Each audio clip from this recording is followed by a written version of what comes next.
Hope you are all doing well. If you're new here, my name is Sarah. Welcome. Today I thought that I would just come on and give kind of a little bit of a life update and show you my book haul, and then talk about what I've been reading lately and my plans for the last 4.5 days of April. Just a little check-in. So since I last checked in with you guys, I have finished The Magician's Nephew by C.S. Lewis. This is the first in the series, if you're going like timeline chronologically, I think. And I'm gonna reserve judgment until I've read a couple more in the series. I did read The Lion, the Witch, and the Wardrobe earlier this year, and then this one, and I'm just not quite seeing the hype yet. I'm not quite seeing like the belovedness of this yet. I loved the first 2 paragraphs in this, and I loved the last 2 pages and how they connected to The Lion, the Witch, and the Wardrobe. Everything in between, I just did not. It was very difficult for me to be interested in reading it. But I want to read to you guys the first couple of paragraphs to start the story off, because when you read those, when I read those, I was just like, how can this story not be wonderful? So like I said, I'm gonna reserve judgment because I think maybe I just need to be a little more immersed in the world of Narnia, and I'm just not there yet. But anyway, I want to read this to you. It says, "This is a story about something that happened long ago when your grandfather was a child. It is a very important story because it shows how all the comings and goings between our own world and the land of Narnia first began. In those days, Mr. Sherlock Holmes was still living in Baker Street, and the Bastables were looking for treasure in the Lewisham Road. In those days, if you were a boy, you had to wear a stiff Eton collar every day, and schools were usually nastier than now. But meals were nicer. And as for sweets, I won't tell you how cheap and good they were, because they would only make your mouth water in vain. And in those days, there lived in London a girl called Polly Plummer." And I was just like, this is going to be great. So, I think like part of it could have just been, my mood or the day or whatever, but I need to read a little bit more before I can just totally fall in love. So we'll put that away, and then I will read the next one in the series soon. I don't know which one it is. I don't know if it's Lion, the Witch, and the Wardrobe, if it's a different one. I'm not sure, but I have the box set that my daughter got me, so I'll be digging back into it to get the next one here very soon. All right, and then I am in the middle of a few, just trying to get finished up. I am I'm at 170 on this biography of Agatha Christie, which I'm really enjoying. It is almost 600 pages, and I probably will not finish it this month, only because I really am trying to take it slow. I want to just sort of absorb kind of each era of her life, and she really does give a lot of detail and kind of goes on these different, not necessarily tangents, but it's definitely kind of a stream of consciousness sort of memoir. Or biography, and so it's just kind of like if I were to just sort of speed read, I think I would miss a lot of the atmosphere she's trying to build here about her life, and she so much treasures her experiences that I want to take my time as well. So I might read another 100 pages or so by the next couple of days, but I don't think I'll finish it. I do have a goal, however, to finish this, In Search of the Dark Ages. I've been reading this very slowly since the beginning of the year, and I'd like to finish it up this month so that I can start something else in my Middle Ages studies that I'm doing this year. I'm on 196 of about 330, 340-ish, so that I should be done with that pretty soon. The problem I'm having with this one is the print is really small, and so depending on how my day has gone, sometimes I'm having a hard time seeing it. So calling the eye doctor and getting an appointment for a new prescription is on the list for this coming week. But for now, like right now I'm fine. But by 11 p.m. it might be another story. So I am going kind of slow just because I can't see it as well as the Agatha Christie, which has like huge letters. But right now I'm reading about Ethelstan, and he was the first king of like a united England. And I read about Alfred the Great, and I read about Ethelfled. Is it Ethelfled? The queen that came after Alfred the Great. I think last time I talked to you guys about this, I was reading about Offa. And he's the one, I think, that kind of made the line between Mercia and like Wales. So I glued these little papers into this book when I was kind of doing an extra little study. It shows how these ditches he built to make a line there. And I think now that is like the line between Wales and England. You guys tell me if I'm wrong, but I think so. Or close anyway. And those are what the ditches look like. So the round ditch, this is like the Wales side over here. And then over here, there's like a high, you know, bank or whatever. And then the rest of it was what we now call England, but they then called Mercia, that area. And then this is a picture that shows kind of how it's still like that. In a lot of places, they still have the ditch. So anyway, I can't remember if I showed you guys that, but I like to do that with my books when I'm studying and just kind of glue in some extra material. So anyway, that's where I'm at with that. This month, I still need to read my chapter of Remarkable Manuscripts. I will be reading about the Leiden Aratia, an early 9th century book in Leiden. So yeah, I need to get to that. And then one goal I have for this actual day is to sit down and look at some of this. I love this magazine, Bella Grace. I get this at Barnes and Noble, and it's just a cozy little magazine full of, I don't want to look at it too much, but full of photography and poetry and articles and encouragement and artsy things and all kinds of stuff. So there's several art type magazines that I love to get and would really love to subscribe to. I probably save a lot of money, but this is one of them, and I just haven't looked at it yet. And I would like to before the season's over. This is the March, April, May one. So I'd like to look at that soon. So that's my plan for today. All right, so that's all the stuff that I've read and am reading. So now I thought that I would share with you guys let's do my book haul. I have a mail. I have a mail haul. So I do these traveling postcard exchanges. And so this is the postcard that I sent around. It's kind of like a vintage looking thing of Hot Springs, Arkansas, which is a touristy sort of place here. And I think I did a video from Hot Springs when I was there in August.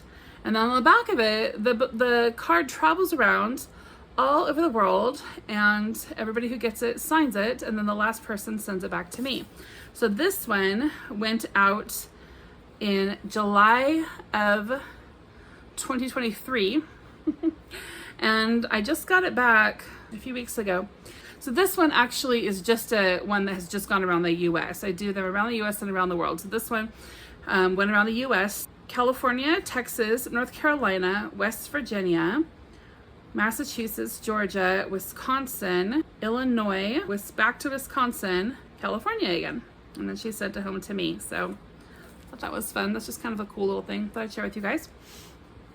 All right, so let's get into my book haul. So I bought myself one book brand new. I didn't actually buy it. I got it with some credit that I had at Barnes & Noble for playing fetch. So I have earned so much credit playing fetch. This is not an ad, by the way, but I put the Fetch app on my phone, and I have earned a couple $100 at least in Barnes & Noble gift cards. My daughter has earned like $600 or something. And so you get points by like scanning your receipts or playing games. I don't play a lot of games, but I do a lot of shopping. And then just various things. And then different products will be kind of on special, for that month that you get extra points on. It's just, they're tracking your every move, but hey, you get free books out of the deal.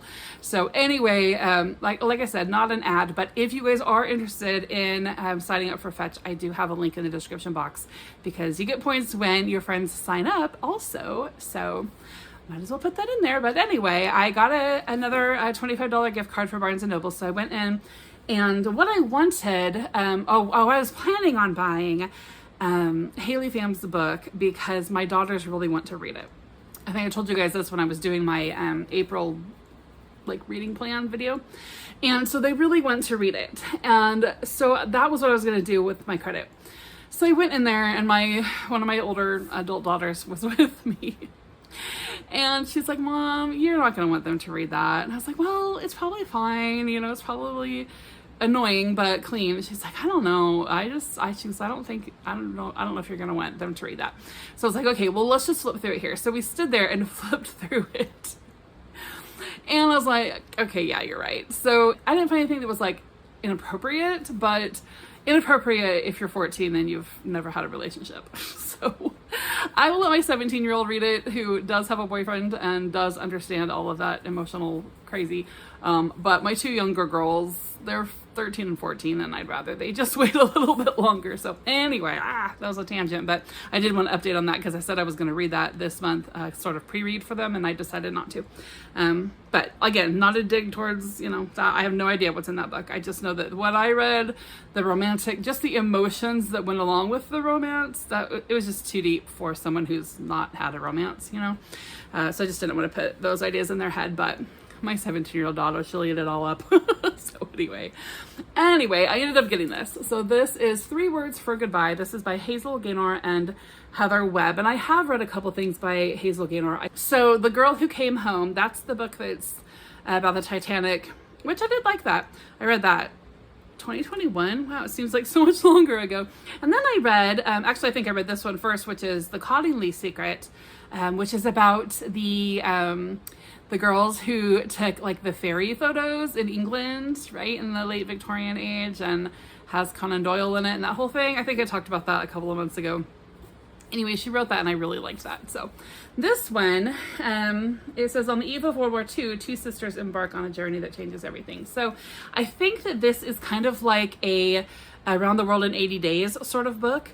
Maybe it says that it is based on the trip that Nellie Bly took 40 years earlier around the world, which Nellie Bly was doing her trip based on the Jules Verne book, right? So I thought that would be really interesting.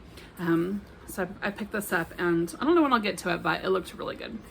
All right, and then I got 2 books from Pango, and so I thought that I would open these on here because they're both wrapped really cute, which I think is so thoughtful when people do that. So this is the back of one of them. They're both on the same subject, and I got these books because my 17-year-old daughter, Avalon, she's studying Regency era right now in her school. Lucky her. I kind of wrote when the daughter that's older than her, Sela, was in school. I wrote a curriculum it's history studies, but you basically watch films or documentaries and then write an essay, and it's like a film and history sort of study. Sela was just getting really sick of her history books, and I didn't blame her because some of the stuff she was reading was just kind of dull. So I ended up writing up a curriculum for her, and I just found Lucy Worsley stuff on, talking about the Regency and that kind of thing. And anyway, she went through early 17th century all the way through the end of the Victorian, probably the start of the Edwardian age. And so it was really cool for her when we went to England because she was looking for the spot where the Crystal Palace used to stand, and then also where parts of it, I guess, are now. She was really into that, and just architecture and things she was really into because she learned a lot about that. And then we went to Texas last August, and there is a building in Dallas that is based on the Crystal Palace. So she didn't know that, so as we pass it, she's like, Mom, that looks just like the Crystal Palace. And then we looked it up, and sure enough, it was based on that. We thought that was so cool, but I'm really getting off on a tangent. Anyway, for Avalon, she is currently doing that same, curriculum that I wrote up. And what she is studying is Regency era right now, and she told me about the Elgin marbles. She's saying Elgin. I don't know if that's how Lucy Worsley is pronouncing it, or if that's just one of those things where she read about it, you know, and that's how she's pronouncing it. But my dad was born in Elgin, Oregon, which is spelled the same, so I'm not sure if they're called the Elgin marbles or the Elgin marbles. I'll have to look that up. But I ended up really wanting to read about that, and so I ordered a couple of books from Pango. I said all of that stuff just to tell you that. So this seller put this cute little thank you card in there. She gave me a couple of stickers. It's a cup, but it says finish your TBR. That's so cute. This one says good vibes. And then a bookmark that you can sort of color in, you know, as you read your books. I'll have to count how many books are on my May TBR and see if I want to use that for my May bookmark. So that was so thoughtful. And then here's the book. So the Elgin Marbles. This is the British Museum, kind of like, you know, the little tour book you pick up if you did the tour or whatever. So I'm not going to flip through it too much because I want to read it later, but I'm going to learn all about him. It says that they went on display in the British Museum in 1817, collected by Lord Elgin. And so I want to read these probably in May because they happened during the Regency era, and so I want to make a little video. I'm making plans to make a bunch of different like themed things for Jane Austen July, because I want to do my giveaway again, and so I got to have like a bunch of videos so I can have a bunch of giveaway, you know, opportunities. So I was thinking about maybe doing a video on that topic. Okay, here's the second one. I won't talk your leg off on this one. So it looks like this. So pretty. They're so kind of people to take the time to make them all cute. And then in this one, she included a Pango Books sticker. So cute.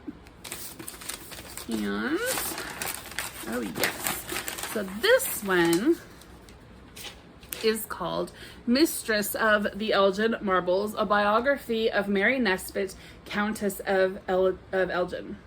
So I guess she was married to the guy who donated them, right? So I'm going to learn all about these Elgin marbles. This one, I guess, maybe from the perspective of the wife. And I will report back in a reading wrap-up and then also in Jane Austen July about those. All right, and then I got a care package from my mom, which is so kind. Every now and then she sends me a box of whatevers. So my mom lives in Oregon and I live in Arkansas. So we are about 1,800 miles away. And so we exchange care packages every now and then, which I should probably get her one in the mail since it's almost Mother's Day, right? So first thing she sent me, my aunt got me these slouchy socks like I used to have when I was in grade school. And they're perfect for this month, right? Because it is old school April and everything is kind of like retro themed, right? But look at these, like long, and then they're stretchy. So when I was like in the 5th grade, I got the LA Gears that are white and then with the black and pink on them. And so I would have one pink with black on top, right? You guys know what I'm talking about, where we'd layer them and slouch them. And then one black with pink on top. I miss those days. Over my leggings with my LA Gears and my long t-shirt, knotted on the side, and my hair going kind of like that. On both sides though. I like to wear my hair down and then I'd have it just like on both sides. And then I had bangs, and so I'd fluff them way up in a beautiful flower. And then my hair, yeah. I should do that. I should do a video. Well, it kind of does it for a second on its own. Anyway, so that was sweet. Thank you, Mom. And then she sent a bunch of books that she borrowed from me, and then she sent me some other ones. So, whoops, hello. A collection of Edgar Allan Poe's stories, and these little bookmarks. I think this might be fabric from the baby blanket that she made for my granddaughter, her great-granddaughter. I think. You have to tell me, Mom, if that's what this is. But these sweet fabric bookmarks that she sent along. She sent Where the Red Fern Grows. So in grade school, I don't think we were ready for the book, and so they would show us the movie. And anytime okay, yes, Mom, I have trauma. This book gives me trauma. And probably every person my age has trauma. On like a grade school, if we had we did whatever our goal was, right? Like if we all were like quiet or nobody got their names on the board or whatever sort of a thing, we got to have a pizza and a movie day every now and then. And they would always pull out Where the Red Fern Grows. And the first time was fine, but like the 1900th time was a lot. But also it was so sad, right? So sad. So yes, I will have to cry my way through this nostalgic story. And then she sent 2 pretty adorable vintage books. This one's Heidi. Isn't that so cute? The cute vintage illustrations. Inside it says, Merry Christmas 1982 to Stephanie for your first Christmas with love from Grandpa and Grandma Mott. And that handwriting is exactly like my Grandma Annabelle. Look at that. Look at how she makes her G's on Grandpa and Grandma. Yep. Yep. Stephanie's first Christmas. She's the same age as my brother then. They're sweet. So cute. It's gonna be fun. I love these. And then finally, Peter Rabbit. And this one, this set of illustrations, this is what my book was when I was a kid. So this isn't my actual book. Like this one belonged to Danny. But this is what the illustrations were in my copy of Peter Rabbit when I was a kid, which I may still have, or I may have already given that to my oldest son for his kids. Yep. Here's at the end, they got their milk and blackberries. So I'm going to look through that. That'll be sweet to read through, because I am reading through the Beatrix Potter books, right, for my little preschool challenge I'm doing. So that'll be fun to read through that. So thank you, Mom, for all that. And then finally, I have a little stack of books here that are just things that I got when I was just out thrifting or whatever. So I had been hearing about Incidents in the Life of a Slave Girl by Harriet Jacobs, and so I finally found a copy. I don't know when I will read this, but I know that I want to eventually, so I just thought I'd grab it for my shelf because it was $1.50 and I get a 25% discount in there, so it was cheap. Then they have racks of these vintage paperbacks, and they put them in little plastic so they stay nice. They have racks of tons of these in there, and every now and then I like to just get one, just, I don't know, to preserve history. But I am doing the Gothic October Classics version every October, so I thought maybe I'd grab a couple to read that I don't have yet. So I grabbed this one. It's called Yonder.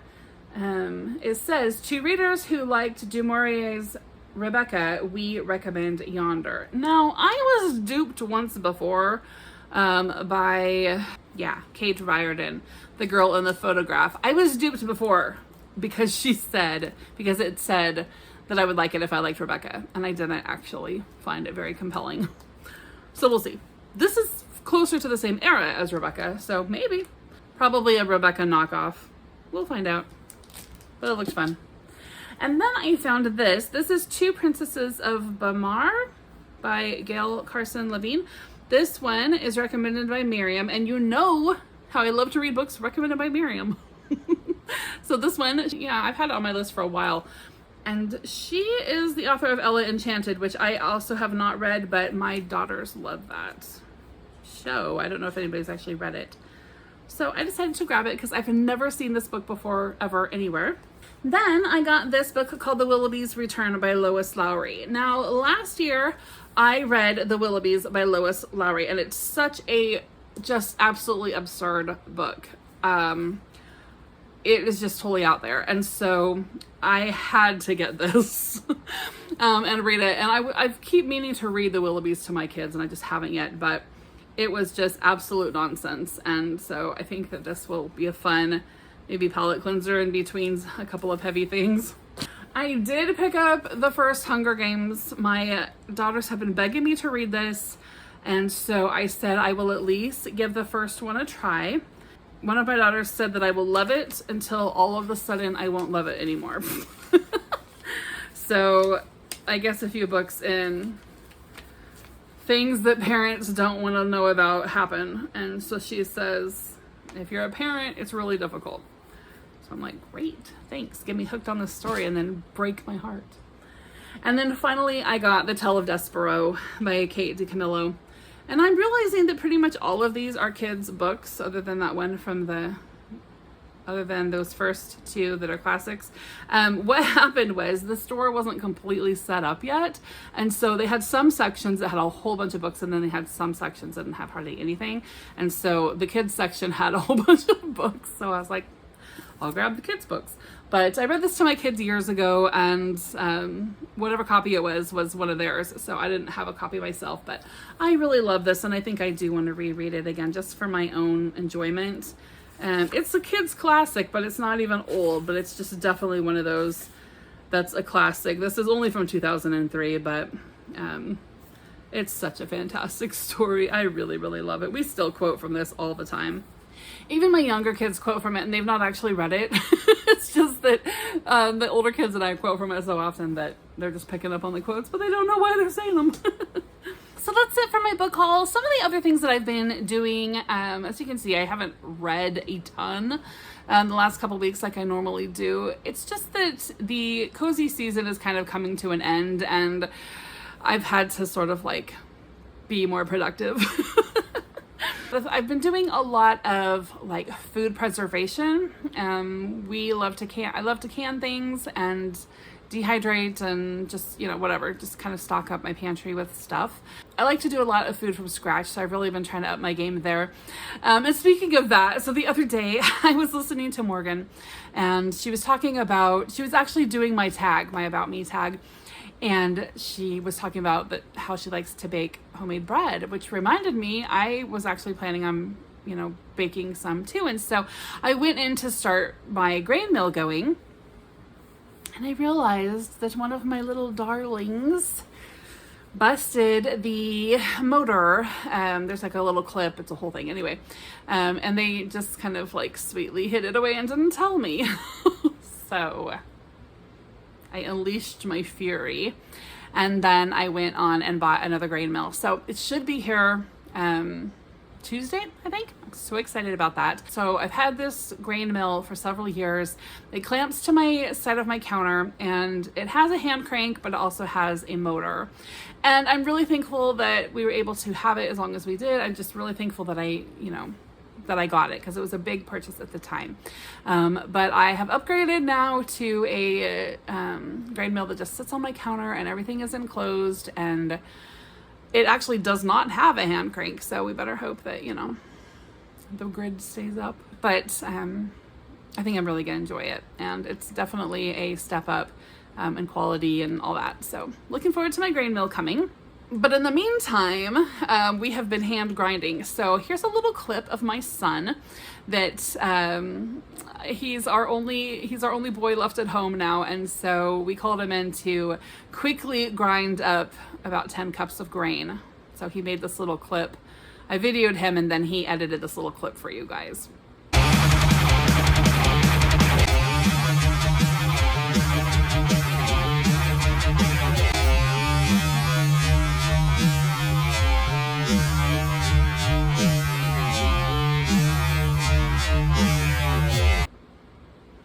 That's Liam. He is 16. Okay, so some other things I've been doing the last couple of weeks is making a lot of broth. So what I usually do is I buy a bunch of like meat bones throughout the summer and early fall, and then I just put them in the freezer, and then throughout the winter, when there's not any produce to can, I can broth. And so I had chicken bones and beef bones and our turkey carcass from Thanksgiving and all this stuff in my freezer. And then this past winter, I just like never did it. So I was like, I better get that done to make room for produce in the freezer. So I have been making a lot of broth lately, we tend to have better and fresher produce starting this time of year, and so I bought a bunch of strawberries and put them in the freezer for smoothies. Normally in the wintertime I like to can a pineapple, but the pineapple was really expensive over the winter, and so I kind of like waited it out, and usually I wait it out and then I'm too late and it goes back up again, but it's still pretty low right now. I mean, relatively, right? So I'm thinking about growing and grabbing a bunch of pineapple and canning that. And then tomorrow I'm also going to be doing green beans because I found a bunch of green beans on sale. So it's basically, I just find whatever is on sale or whatever I can get from a farmer's market and just, you know, put it away. And then I do my own garden usually. I think we are going to do a small garden this year. I just do it in buckets because I don't have like a raised bed space, but my husband says that is on the agenda for next summer, so yay. But yeah, I'm gonna at least do like a salsa garden, you know, tomatoes and onions and peppers and stuff, and then all my herbs. I cover my porch in herbs, and so I'm gonna be getting all those out. I started some seeds that I had from like 4 years ago. I went ahead and planted those to see if they would grow, and I planted a bunch of different stuff, but right now only the different cucumbers, the pickling cucumbers and the slicing cucumbers, have come up and are looking really nice, and then also the cilantro decided to grow as well. Everything else is not coming up, so I'll probably give up on that and just go buy stuff from the store, but I'd really like one of these days to set up like a whole system in my garage, right? I have a friend who has lights and shelves and all this crazy going on in her garage, and so she has tons of things to put in her garden when it's time. That would be so fun, but you know, one of these days. But I do like to do herbs because you just save so much money. I put them in the dehydrator and then I put them in jars, and it saves us a ton of money, and they just taste so much better. Like basil from your garden is so much different than basil like from the store, right? So do that. And then the last thing that I'm going to be working on this coming week are tomatoes. I like to slice them up and then dehydrate them, and then that is what I use if a recipe calls for like sun-dried tomatoes. I use my dehydrated tomatoes that I made, right? So a lot cheaper than a tiny little jar of sun-dried tomatoes for like, you know, $6 or whatever, and I can get a whole big mason jar full of them for just a few dollars if I'm using Roma tomatoes. And I usually use Roma tomatoes, but you can use whatever. And sometimes I dehydrate them along with other herbs like my basil or thyme or something like that to give them, you know, that yummy taste. But a lot of times I just put them in the jar and it's all good. And then salsa. So I made a batch of salsa last night. It is almost gone already. And I'm talking like a couple of gallons of salsa is gone. So the kids had a friend over last night and they like devoured the salsa. So gotta do that again. I usually try to can it, but my kids are like salsa addicts. So it usually doesn't even make it to the canner before it's gone. But that's good though, right? It's really healthy, good, yummy salsa. So that's what I've been doing. And yeah, this coming week, I'm just going to try to finish up that stuff, make my May TBR and do that stuff in my home. And yeah, it's pretty chill. All right, I think that's all the life updates, guys. I hope you're all doing well, and I will see you soon. Bye-bye.